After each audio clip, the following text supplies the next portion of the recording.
kalam ad-dati dan kalam lafdzul munazal. Nah, kalam ad-dati ini kalam yang laisa kamitsli syai', yang tidak berubah, ya, tidak berupa huruf, tidak berupa suara, tidak berupa bahasa, ya. Kemudian tidak punya awalan, tidak bermula dan tidak berakhir. Nah, ini kalam ad-dati. Sedangkan al-lafdzul munazal, kalam al-lafdzul munazal itu berupa huruf, berupa suara, berupa bahasa yang diturunkan oleh Allah Ta'ala kepada para nabinya. Ini namanya kalam Allah yang maknanya al-lafdzul munazal. Karena Allah tidak menyerupai semua makhluknya, baik pada zatnya, sifatnya, dan perbuatannya. Jadi perbuatan Allah, ya, perbuatan zat Allah tidak menyerupai zat-zat makhluk, maka sifat-sifat Allah juga tidak menyerupai sifat-sifat makhluk. Perbuatan Allah juga tidak menyerupai perbuatan makhluk. Subhanahu wa ta'ala, maha suci Allah Ta'ala, amma yaqulul dhalimuna uluwan kabira. Allah maha suci dari apa yang dikatakan oleh orang-orang zalim, yaitu orang-orang kafir. Maka orang kafir ya pasti zalim, wal kafiruna humul dhalimun. Ya, orang kafir itu pasti orang zalim. Dengan kesucian yang sempurna. Apa yang dikatakan orang zalim atau orang kafir? Mengatakan Allah bertempat, mengatakan Allah punya jirim, punya jisim, dan lain sebagainya. Ya, ini adalah orang-orang kafir. Dan Allah maha suci dari itu semua, dari sifat-sifatnya yang kurang, dan maha suci dengan kesucian yang sempurna, yaitu Allah maha suci dari apa yang dikatakan oleh orang kafir, yaitu kalangan kaum musyrikin dan orang-orang yang menyerupakan Allah dengan makhluknya. Siapa mereka? Golongan musyabbihah. Ya, golongan musyabbihah yang mensifati Allah dengan sifat-sifat yang tidak layak baginya. Nah, zaman sekarang orang yang menyamakan Allah dengan makhluknya, atau menyamakan Allah dengan tempat, dengan jisim, maka disebut musyabbihah dan juga mujassimah. Nah, golongan-golongan ini adalah golongan orang kafir. Nah, siapa mereka?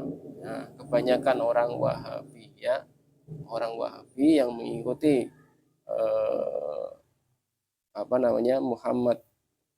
Muhammad bin Abdul Wahab, ya, dari sana. Jadi itu fayatalakhasu min makna ma madha isbatu salasa asyrata sifatan lillahi ta'ala takarrara dzikruha fil qur'ani imma lafdan, fil qur'ani dalam kurung wal hadis, ya, imma lafdon wa imma maknan, ya, kasiron.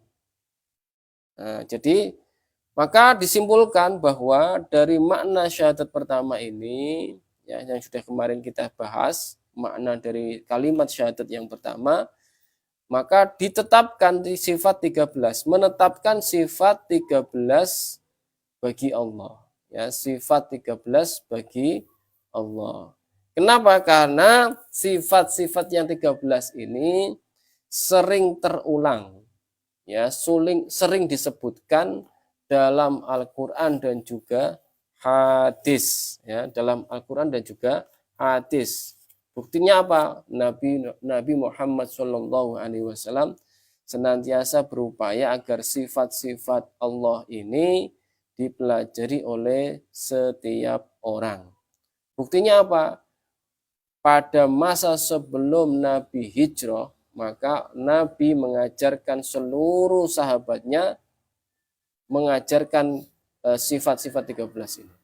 Mengajarkan sifat-sifat 13. Mereka belajar ilmu tauhid sebelum belajar ilmu Al-Qur'an. Nah, Kenapa kok tidak sifat 20?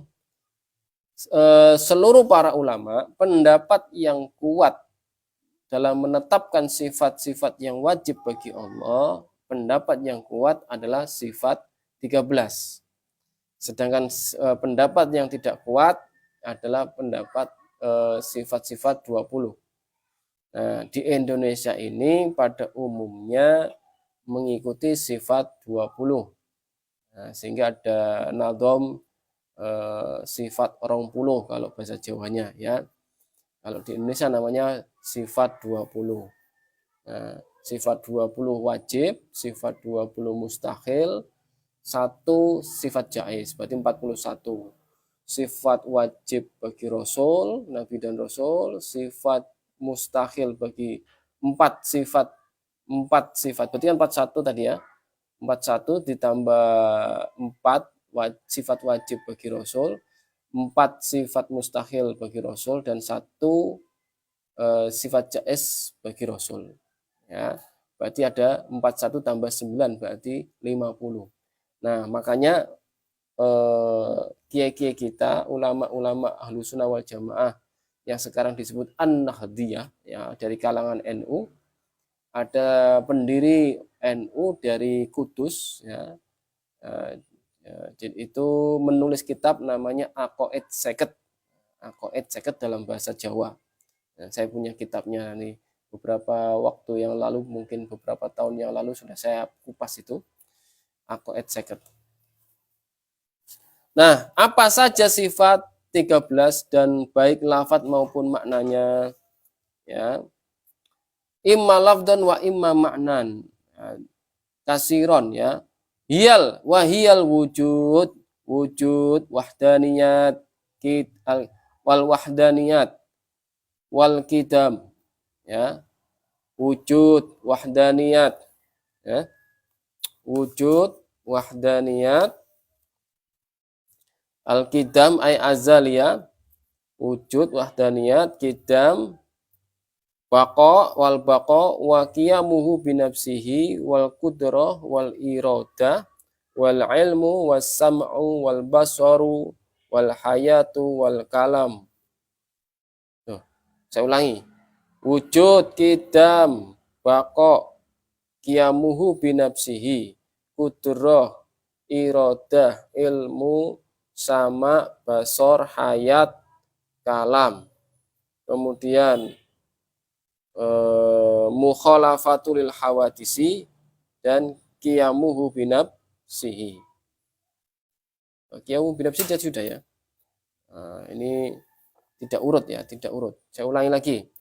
Wujud, wahdaniyat, kidam, baqa, qiyamuhu binafsihi, kudrat, iradat, ilmu, sama, basor, kemudian hayat, kalam, dan mukhalafatul hawadisi. 13 pas ya. Nah ini.